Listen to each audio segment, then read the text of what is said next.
Hello and Hey, good evening, and welcome to The the Truth truth Behind behind the the truth. Truth. Hey, Yes, got my brother. Yeah. yes, Good to see you. yes, Good to see you. Good to see you. Good to see you. Good to see you. 100 yes, times over, good to see you. yes, Yes. Good to yes, So, see y'all too.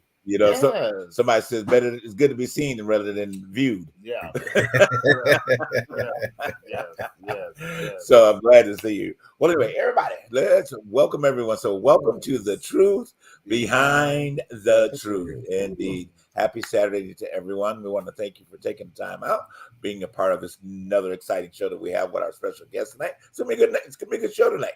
Really, Mhm. really good show tonight. Dear friend of Parnell's will be with us tonight. We will Yeah. be introducing him after our next segment. So, hey, get ready. Yes, and All right. wishing our brother Harold a happy Yes, birthday yes, too. yes, yes, Yes, sir. I was Happy about to Well, happy say, birthday birthday. right now, Harold. Woo-hoo. Yes, Out yes. celebrating. You're supposed yes. to be on the show, but you out celebrating. But I was gonna say we're one bald head less today. Yes, Yes, yes, yes. yes, But indeed. yes. But that's all right. We got to celebrate. We got to celebrate. Keep this alive, and I think he'll be 50 today. So, No, it's Mm. all he posted it on his so social we media. won't tell He his gonna be age. And we'll 56. let him do that. Oh, he did. He did that. Yeah, 56, not 50, but 56. 56. Okay, okay. So It's how are all you, fair sir? game. So how are you, sir? Oh, me. Good. How you doing? I'm doing great. Yes. This would be one of my half shows today because I have to rush to the theater. Um, but I wanted to be Yes. sure that I was here Yes. to Yes. introduce y'all to my good friend and have a great conversation for as long as I can be here. Yes. Yeah. How y'all doing? Yes. Indeed. We're doing Okay. Okay. okay. You know how it is. Technical issues. That makes you mad as hell. Right. With computers and internet and all that type of stuff. Paper stuff should be running right. Yeah. I think the The sinus bug is flying around these neck of the woods sinus. too. Really? Yeah, it's just the fact that Oh, sinus, cold sinuses, right. flus, it's still flying around, Oh, especially yeah. where I work.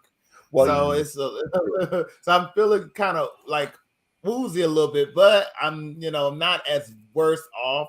But just say that I'm just coming down with a little bit of a symptom, okay. All right. but I'm okay. Let's just say it like Well, that. the unseasonable weather also has a lot Yeah, to do with it Yeah. because you got slightly warm, slightly cool, yes, and back and forth. So it does kind of affect you. I mean, yeah. it The truthfully weather's does. messing things up. I was gonna go down to Black's Beach with some friends and get some Uh sun all over my everything.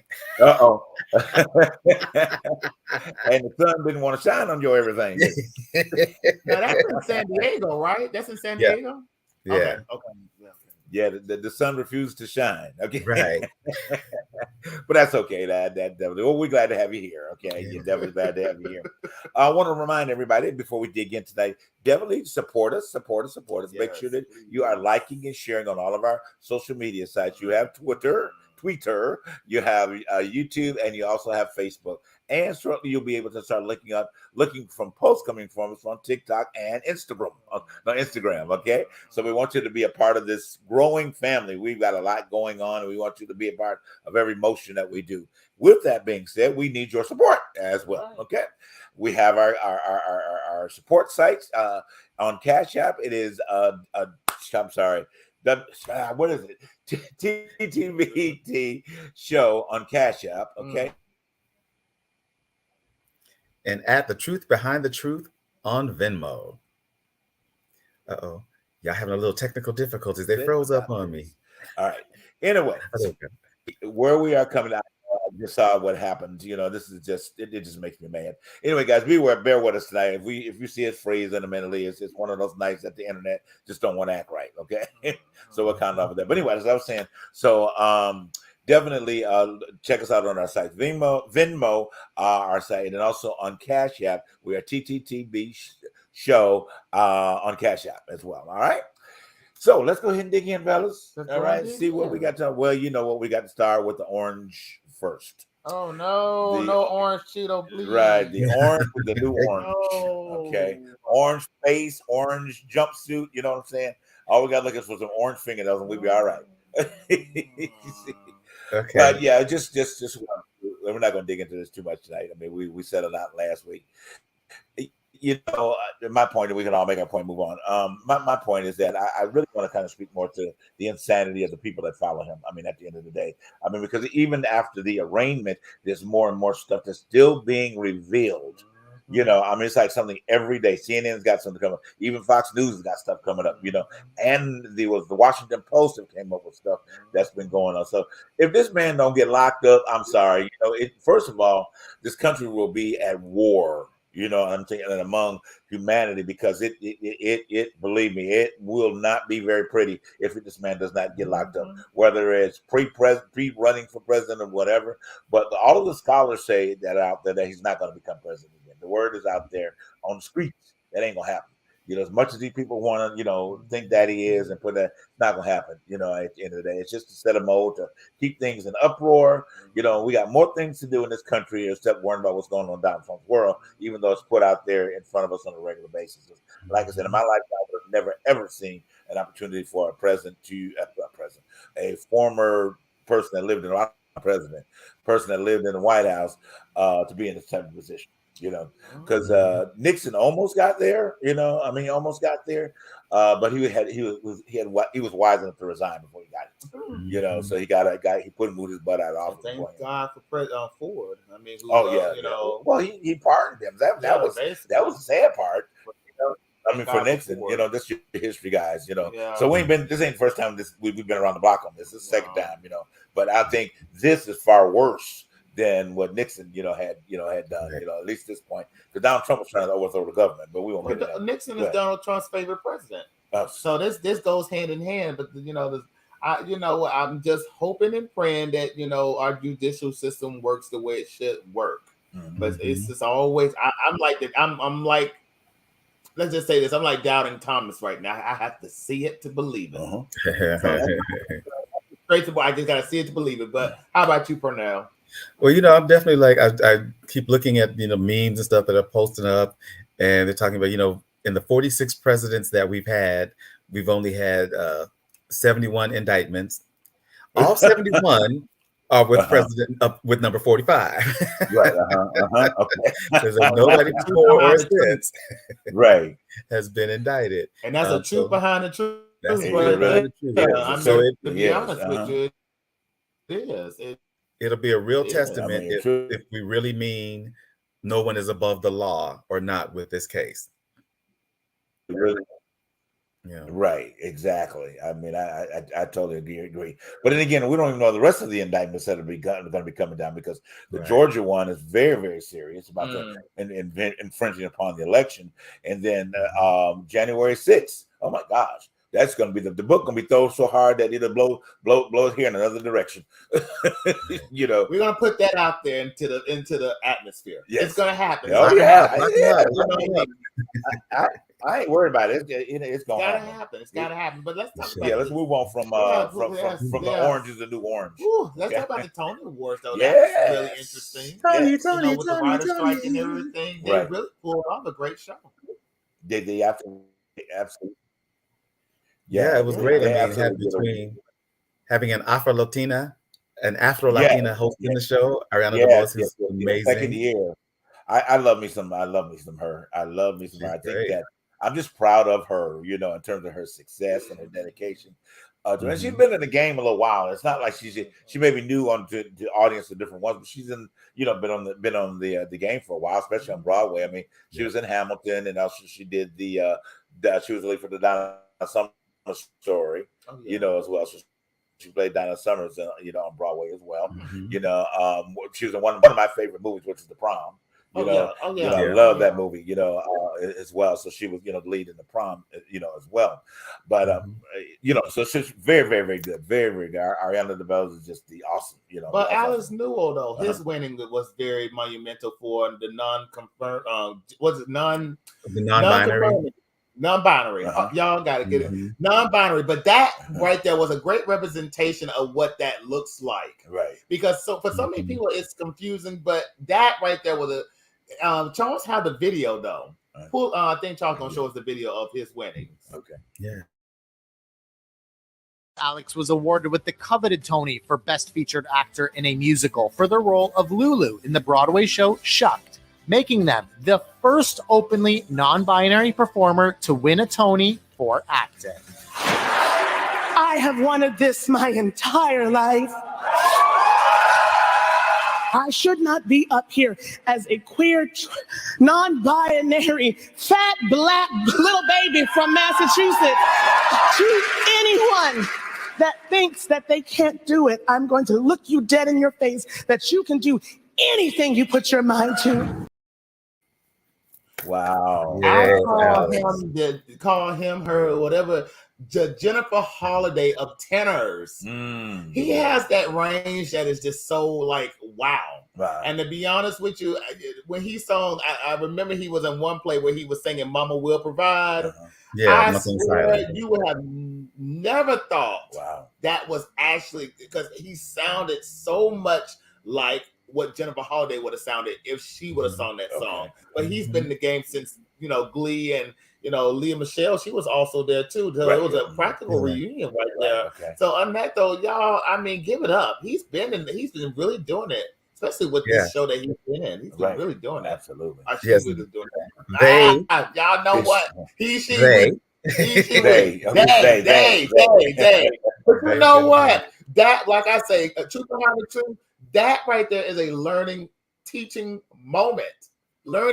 teaching moment, because a lot of people are still confused of what it is to be a non-binary person and binary person, y'all. But still, though, that right there is what it just opened my eyes to what I thought, to be honest with you, he was all about just putting on women's clothes and doing what he does best and being authentic in his sexuality. But I did not know that was what it was. So, truth behind the truth, I learned something right there. Yeah, and I'm still learning. Right. Yeah. Well, I think as we say kiddingly serious, but we're all learning the new alphabet. Okay? Yeah. Well, yeah. We are learning it. Yeah, it takes some getting used to, because but it's being unfolded as we go along. You know, what is that, Bob? Because I know in our other non-binary, non-conforming person was Jay Harrington G for Some Like It Hot.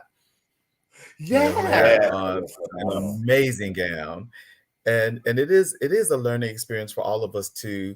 Because I love that Jay is just like, you know, he, she, they. So just keep it respectful. Keep it cute. He says, I'll answer to all the pronouns. You know, just keep it respectful. And that's the part that I think gets for me, for everybody. It's like just a little respect. Right. RESPECT. That's all anybody's asking for. You know, I mean, there's such a controversy around I'm saying that kiddingly, affectionately, with the new alphabet, you know, approach to the situation, because it's hard to understand where people are, you know, I mean, with that, and then also you have a community that has never heard it before, or the understanding of that. So I would say to our fellow brothers and sisters that are part of that community, be patient as you expect everybody else to be patient with you. You know, be patient in the understanding of that there are going to be 80 and 70 and 80-year-old people that don't get it. You know, at the end of the day, they may say some things that may be offensive to you, but it's not necessarily their plan to do it, or they intend to do it on purpose, you know, because a lot of them really don't understand. I mean, they really, really don't, you know, at the end of the day. But anyway, we're going to dig into some more good stuff, all right? We got a quick break coming back up, and we will be right back with our guest, Parnell. We're going to talk about him. Yes. All right.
need a pickup, call Junk Stars.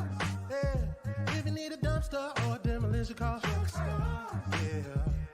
Call 844-55-STARZ. Junk Stars. It's Junk Stars, baby. Hey, my name is Thurston, and here I have my CEO, son Langston. We specialize in junk removal, dumpster rental, and demolition. So if you need junk removed, call Junk Stars. You need dumpster rentals, call Junk Stars.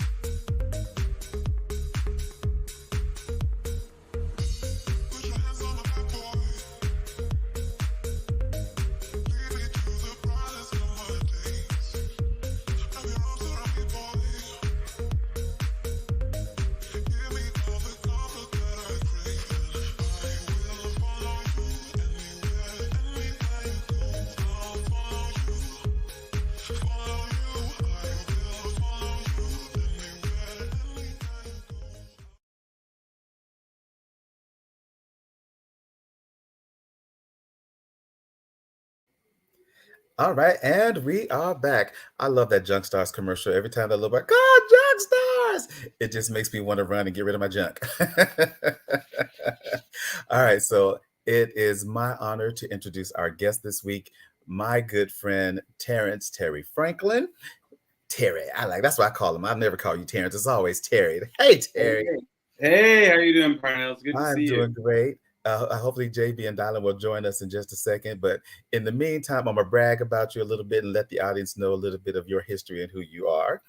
Okay. me. Creator Terrence Franklin is uniquely qualified to tell the tale of how his discovery of the 1846 legal documents that emancipated his family from slavery helped him understand his life's mission: to bend the arc of history towards justice through storytelling. Terry, I'm gonna skip this a little bit. You are twice named in 2019 and 2020 on the list of most influential minority lawyers by Los Angeles Business Journal, and top lawyer in Los Angeles 2022 by the Los Angeles Business Journal. Come on, receiving the 2021 Lifetime Achievement Award from Chambers and Partners for your work in diversity, equity, and inclusion. For y'all who don't know, well, some of y'all may not know, Terrence holds a law degree from Harvard Law School, practicing trust and estate litigation in the law firm he co-founded, Sachs, Glazier, Franklin, and Lodi's LLP. Come on now, y'all. All true. I don't deny any of it. That is fantastic. Well, welcome to The Truth Behind the Truth. Thank you so much for joining us this week. And I'll thank you here on our show for having me on your show a couple of weeks ago. It was an honor to be a guest. So, we got this mutual admiration society going on here and hosting, as well as being good friends. Well, tell us a little bit more about your journey as not only a lawyer, an attorney, but also fully accepting your identity as a Black gay man. Oh yeah. So yeah, as Parnell mentioned, I'm a lawyer. I've been doing trust and estate litigation for since the early 90s. I came to it, I sort of stumbled on that as a practice area. But I think like a lot of us, who grew up in homes and families that are traditional and aren't used to the idea of people saying they're gay, I didn't feel comfortable expressing who I was. And so for a long time, I kept who I was secret and tried to live as straight a life as possible. I met and married a wonderful woman who happened to be born the same day I was born, who was also a Harvard lawyer like me, and we had 2 wonderful children together. And it's funny how you can expand to love someone, and then you find out really that your heart is bigger, like the kind of love that you need in order to really see yourself, to live your life. I had to see myself and had to love myself in order to really be able to love someone else. So now I'm married, and my husband is somebody I've known for, I guess, 13 years. This summer we met, and we've been married for 5 years coming up this fall. Jeffrey Moline, who's an artist, and I'm just grateful to be in a position to now be honest and open and to try to live my life true. And I love it. And but it's a process. Every Yeah. day is not. Sometimes you think, oh, am I gonna really share my true self? Right. Well, not, Yeah, and Jeffrey and your husband, Jeff and I, we've been friends for many, many years as well. All right. Yes. Oh, they're back. Yay! Oh my gosh. Okay. Oh These my technical goodness. difficulties. Y'all need new squirrels. I know, right? Because Oh my God. I apologize. Oh my goodness. Real.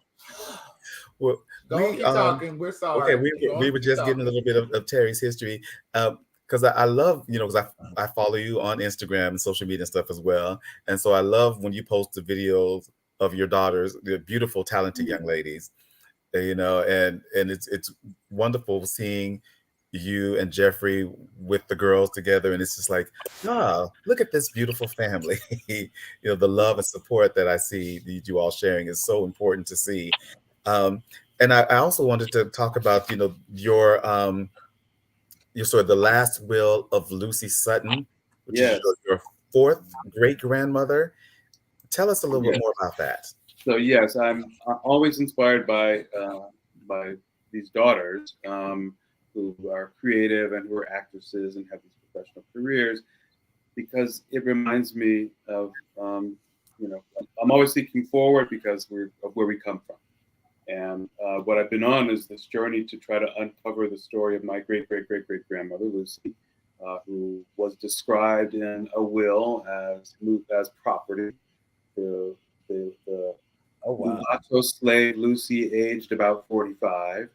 And according to this will that was done by my great-great-great-great-grandfather, who was a white farmer in Jacksonville, Florida, said, look, I have this property. Lucy, age 45, she has 8 children, and they're all listed by name and age. And the oldest daughter, Easter, had 6 children, all listed by name and age, down to the 14-month-old toddler whose name was Mahala. And he said, I want to set them free. And as I'm old and infirm in body, but sound of mind, I want to set them free. So I discovered this will. Somebody in my family had known about it and had typed it up in a cursive font back in the 80s. And I remembered it at a family reunion. We had a celebration for a great aunt who was turning 100. She'd been married to a Tuskegee Airman and walked 4 miles each way to get her degree. So she inspired me. So it's always this looking back and looking forward to try to unpack this story of my great-great-great-great-grandmother and what her experience was like trying to lead her family out of slavery in 1846 to freedom in Illinois. Wow. I tell you, that is so amazing.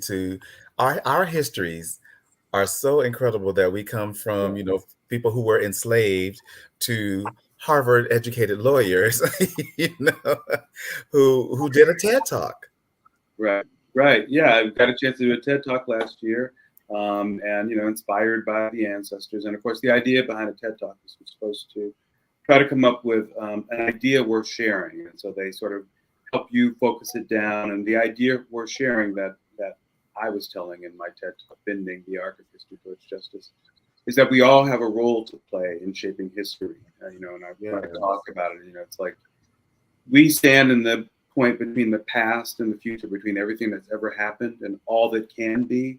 And so it's up to us whether we're going to accept the world as it is, because that's making a choice, or whether we're going to take action to try to make it better for those people who come after us. And I think I have an obligation to our descendants, whether they're my daughters or whether they're your children or just the future of the world, to try to do what we can to bend the arc of history towards justice. So that's my mission.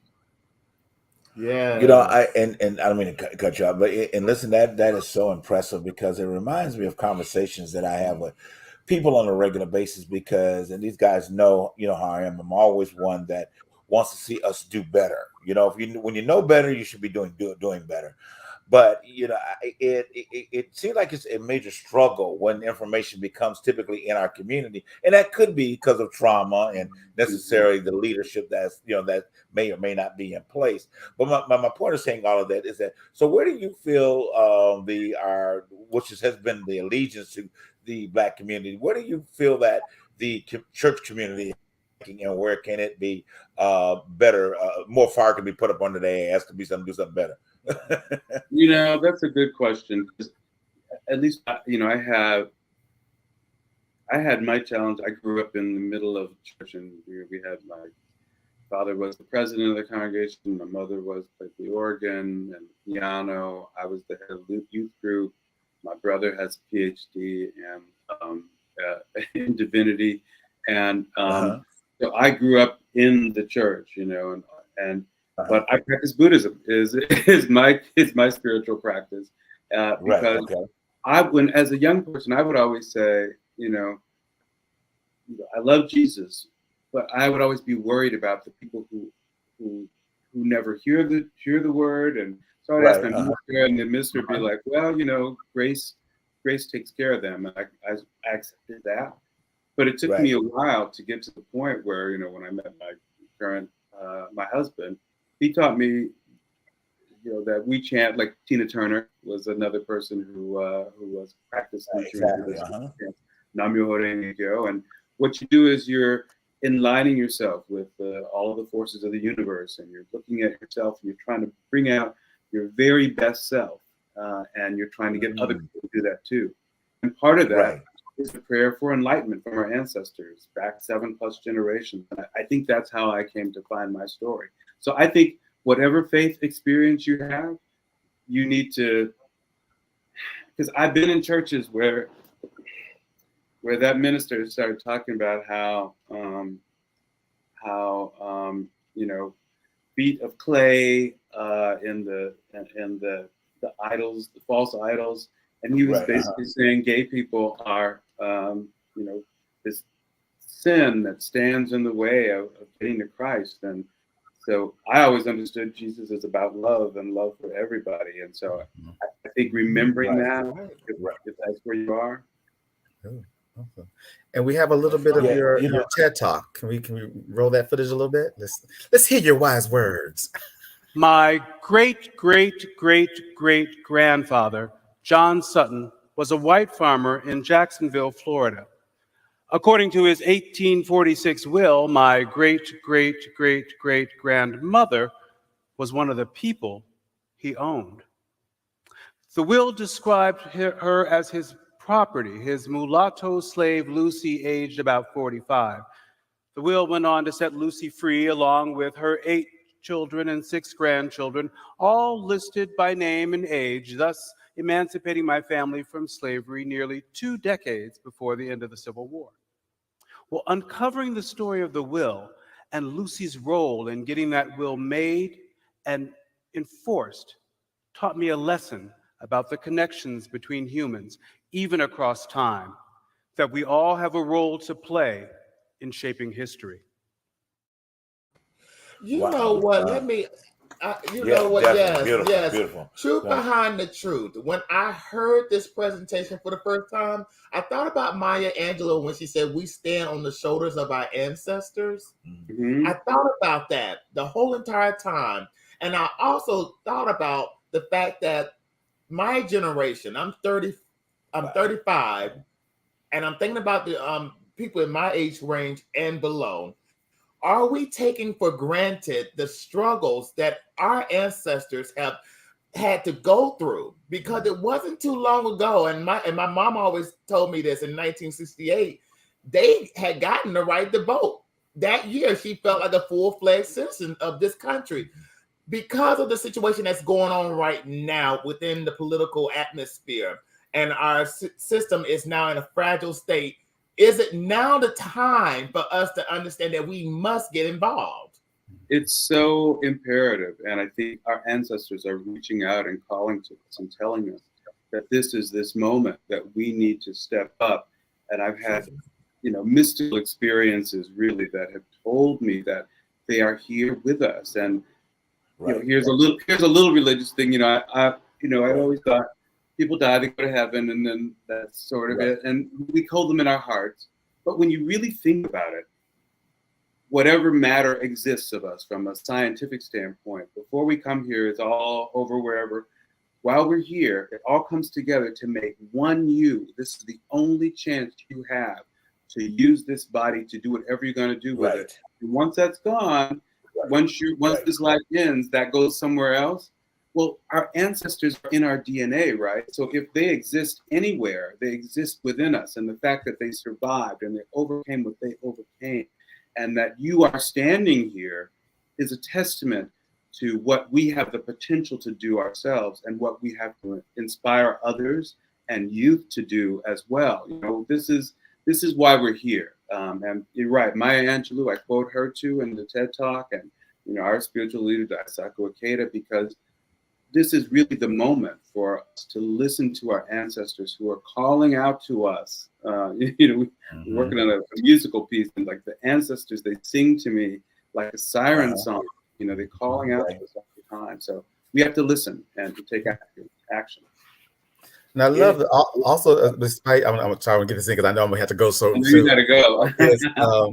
In addition to your legal expertise, you also served as the board of directors for Outfest, which for those who don't know is like one of, if not the largest LGBTQIA film festivals in the world. That was an honor to be able to be a part of that and to try to be present. I served for a couple of years as the co-president of the organization, and I got a lot of people who said, "Look, I don't know if we had.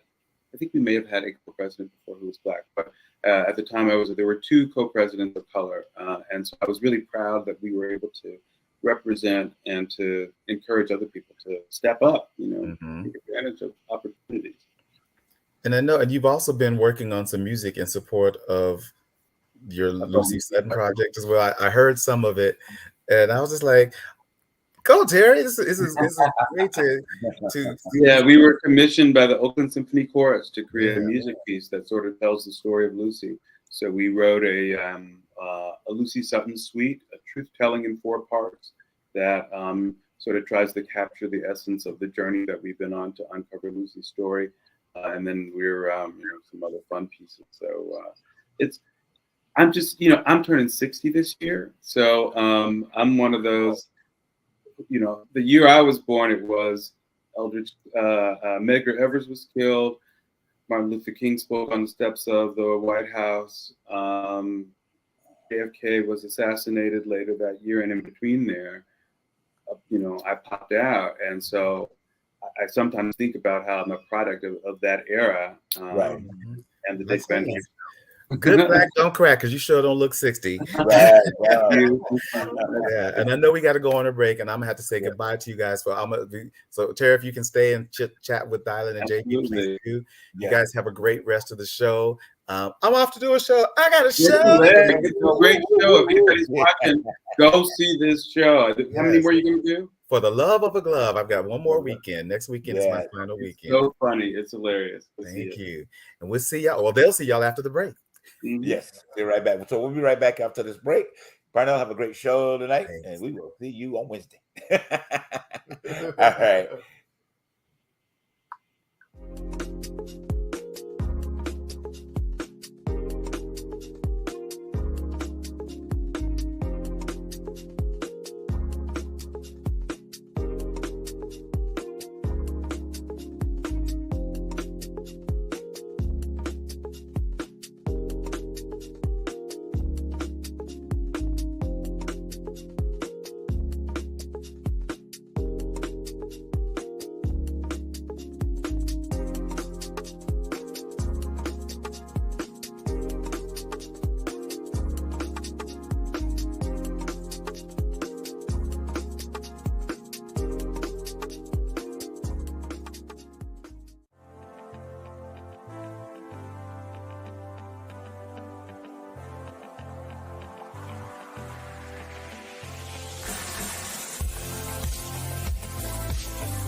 All right, and we are back. Terrence, thank you so much for hanging in with us tonight. We apologize that the show just doesn't ever run like this, but hey, when you're in the internet world, you never know what happens. It's all good. I'm having a good time. I watched some other episodes and it was just like, I'm gonna come on and have a good time. So that's what I'm here for. Good.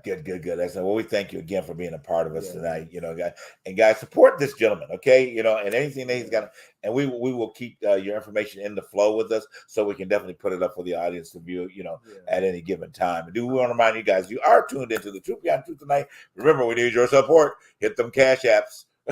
Hit that Venmo, all right? Please. We need your support because we want our program to grow so we can provide so much information to society and the world, and from this particular platform of allowing you to understand what your truth behind your truth is. Then you know that you're authentic, okay? And then you will know that you are enough every day to step into your place in life, And in that point, I think what I'm so glad about you being here tonight, Chance, to be able to share these experiences and to have the knowledge of that, because it's really important. Like we started off the question that you left about how the young people really don't have a grasp on what to even at this point to do what they're able to do.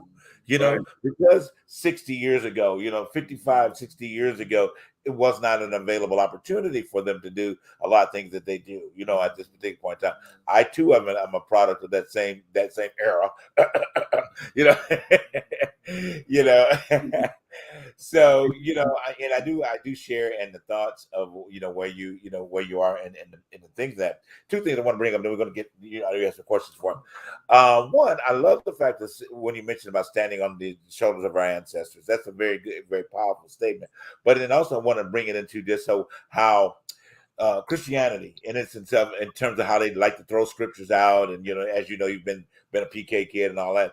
But the one thing that they don't throw out, which is a true statement, is that when a person, quote unquote, transitions, they always talk about the great cloud of witnesses that will be welcoming them into that place of spirituality. That is so to the point of what you're talking about, of standing on the shoulders of your ancestors, in what you do. The mistake that we've already made, typically in that realm of faith, is that we've pushed so much on the here and after.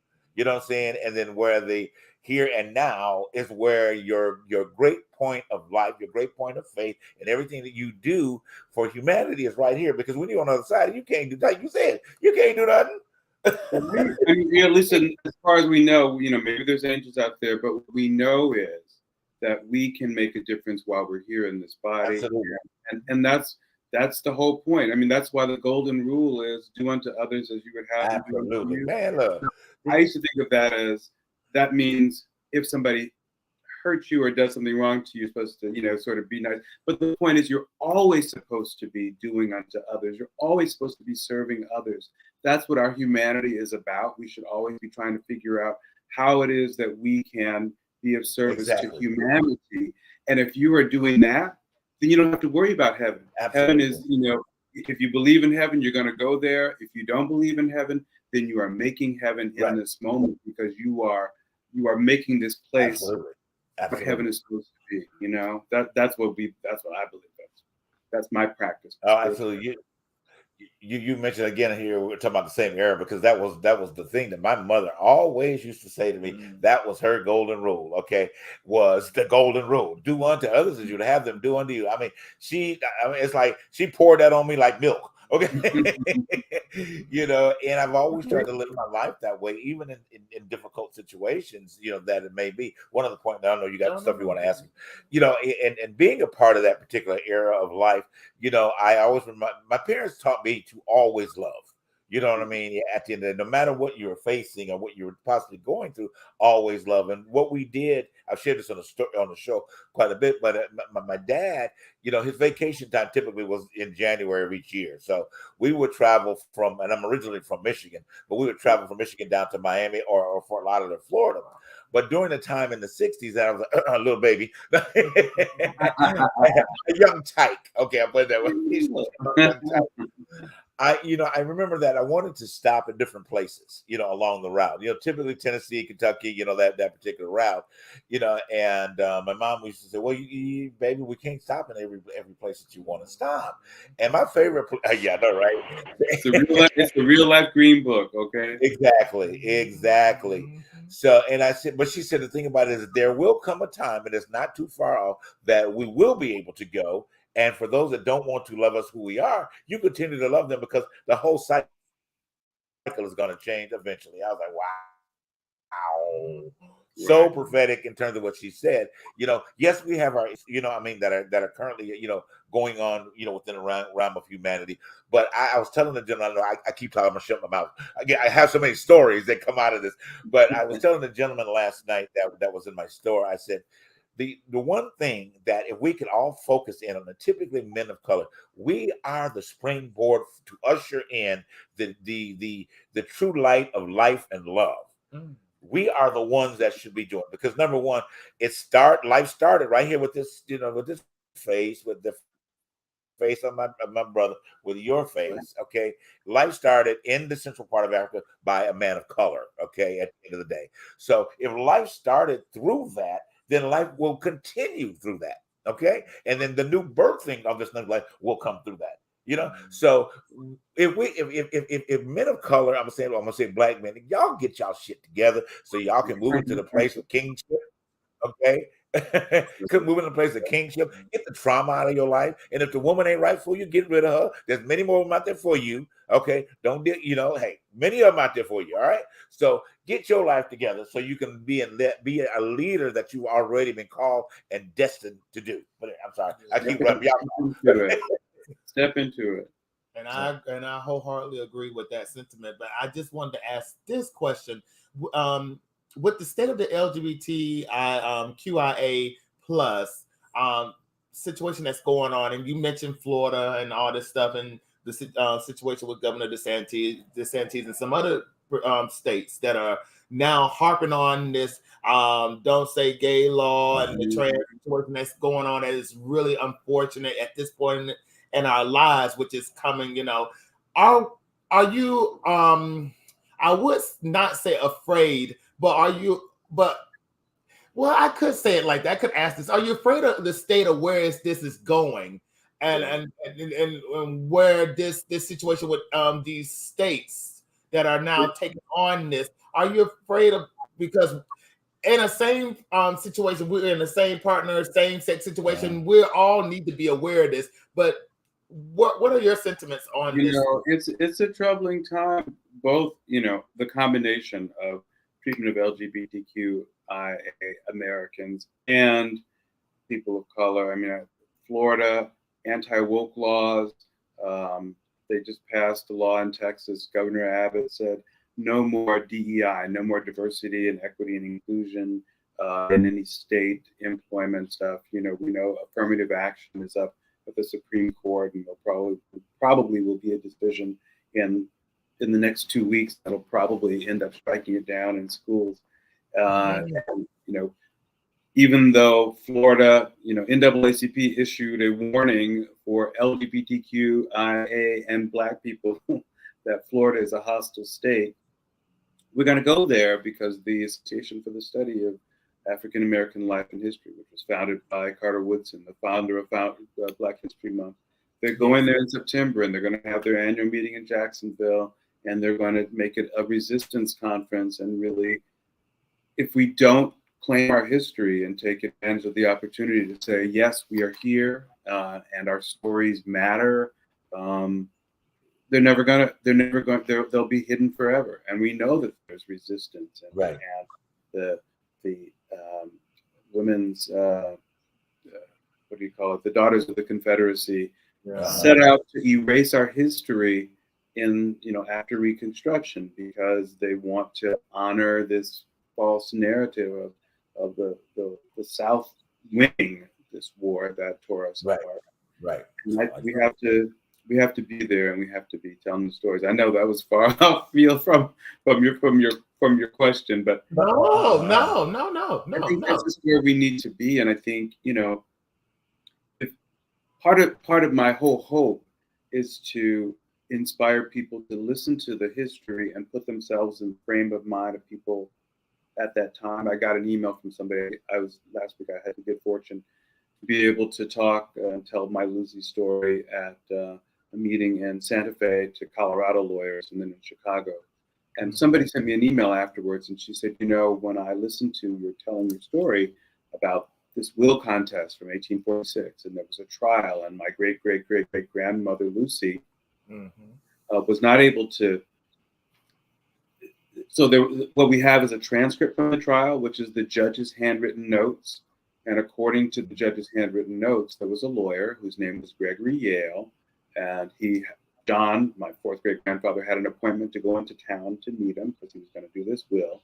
But John was too sick to go, and so instead, he rode the 2 days out to the farm. He met John and his sons, not his slaves, and they treated him to dinner, and they told him that they used to live in Georgia, and he wanted to set them free there, but the laws didn't allow for it, so they moved to Florida, 100 miles from 400 miles to do that.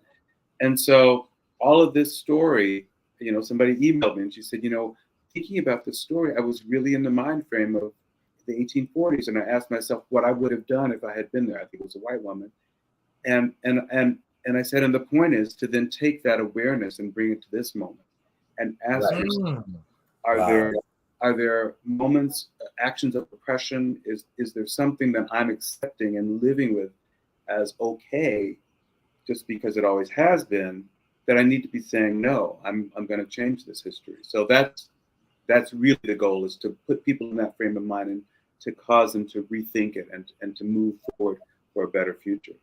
Yeah. Wow. And to piggyback off of what you said, I think it's so odious to me when we have Black pastors. I'm going to dabble into religion just a little bit, but not too much. Tell the truth behind the truth. I just think it's so odious that the Black church and the situation within the with the LGBT QIA plus. I think the battle is so odious because going back into slavery, the marriage, just to be married and to own property was powerful. It was really a powerful stepping stone within the Black community. And to try to tell somebody else that you are not allowed to have that because you're not of what you would call of a heterosexual situation, you're not of what of God's purpose. It really makes me want to cry because you're not Black people in slavery, right? And you're not human enough, Okay. Yeah. We have certain kinds of humans that are okay, and Christian human. But if you don't conform to what these rules say, then you're not quite enough. Nobody's not enough for God. Nobody's not enough for Jesus. Jesus loves everybody, and so it's trouble. I don't usually tell the part of the story. After finding the will and sharing with my family and how that moved me to do search. But then I went to Wait, give me real quick. We got to run to a quick break real quick. So hold your point, and we'll pick it right back up when they come back. All right.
J. Harrison G. became the first non-binary performer to win the Tony for Best Lead Actor in a Musical for their performance as Jerry/Daphne in Some Like It Hot. For every trans, non-binary, gender non-conforming human, whoever was told you couldn't be seen, this is for you. All right. Caught me at the worst time. Oh my gosh. Well, you know, great, man. We got a limited amount of time because there's a couple of questions I want to ask you, but I do want to get your opinion. Even I think for our internet, we were going to talk about that earlier. What all technical difficulty we had going on tonight. Now I have to admit, they always say that I'm a little more conservative than everybody else on my team. Okay, you are true behind the truth, and I don't make a necessarily apology for that because you've got to have balance. You know what I'm saying? And you can't run everywhere one direction. You know, at the end of the day, because right. You know, so but just using Jay as an example of what to me the outfit was just too much. You know, I mean, it's and this is where I think I said earlier on in the show is that it's fine to be moving into a direction that you're becoming comfortable with. No problem. But you've got to carry people with you. You cannot put people there. You know what I mean? In an instance, oh, this is how it is. You know, I mean, boom, you know, and people are like, well, what about me even understanding, you know, where it's going with this? And I think that because the movement for acceptance, I think a lot of us, or per se, have just really jumped way out there too soon. You know, take people in the journey, help them understand why you're transitioning in this, and that goes to transgender as well. Help people understand it, so you're not crossed with the being considered a sir when you want to be referred to as a ma'am, you know, and you don't have that issue, you know. But anyway, what's your thought about that? We got two more questions. We got to wrap it up. Sure. I think there always will be two different ways of thinking about it, and I think a lot of people are like, "This is who I am, and you take me or not, and you need to get with it or get out of my way." And I respect that, but I also have parents who are in the age that they are, and sometimes when I put on my little skirt and went out to Pride a couple of weekends ago, my mother was not happy and she let me know. So you know, I had to figure out how to bridge that gap. I think there's different ways for people to approach it, and I think we have to be respectful of each other. I think that's the bottom line. Right. Exactly. That's right. Juneteenth is coming up this Monday. Define define that for Juneteenth in your perspective. So yeah, I'm excited. I think to celebrate Juneteenth. I'm not an expert on Juneteenth, but my understanding is that Juneteenth is a celebration of the day June 19th in 1865, nearly 2 years after the Civil War was over, when the word that the slaves have been freed since the Emancipation Proclamation on January 1st, 1863, the word finally made it to Texas. So the celebration idea, I think, was, okay, this is the last place. We finally are free. And so it's an opportunity to stand in that moment, recognize that, and it's a challenge because, we're not literally in shackles, but the struggle continues. We're always having to deal with these issues. And, I was listening to a speech by Ibram Kendi. He's like, we feel like it's the great movement forward, that this is the automatic thing that's happening, and that we move forward even though there's struggle back and forth. But it's not automatic. It's about us pushing and changing, making sure it's happening. So I think, we really don't have a time to get, because I reserve different opinions about the celebration of. Mm-hmm. What's your sense? I don't want to appear to be like I'm, standing against anything like that, but I do want clarity to be brought about a lot of different things in that, because if you don't have clarity, you still continue to operate in a different direction, And one thing I can say about the whole civil rights movement from Rosa Parks, from Emmett Till, Rosa Parks on down, down the road. They were all moved in a place of clarity to bring about a different being, and we exhibited that for so long. Mm-hmm. Well, let me stop because I'm moving on to the fact that we don't have enough time to get into that. Let's move on. We'll have one more question for you real quick, and then we're going to go and wrap it up. Well, what was your other question? Well, no, that was the question. That was okay. Really the question. It was right okay. there, It was okay. I mean, that's something to bleed into. Right, it really is. I mean, so we'll have to have you back to open that up. I'd love to come back. It's been great. I've enjoyed it. Because I really feel it's a worth of area of maybe investigative teaching, so that that we just don't jump on board with something because of this. What we think this person. Yes. You see what I'm saying? So that's kind of what I wanted to explore a little bit more. I think we should always be mindful about the things that we choose to support and figure out what we're really doing and not just do what everybody else is.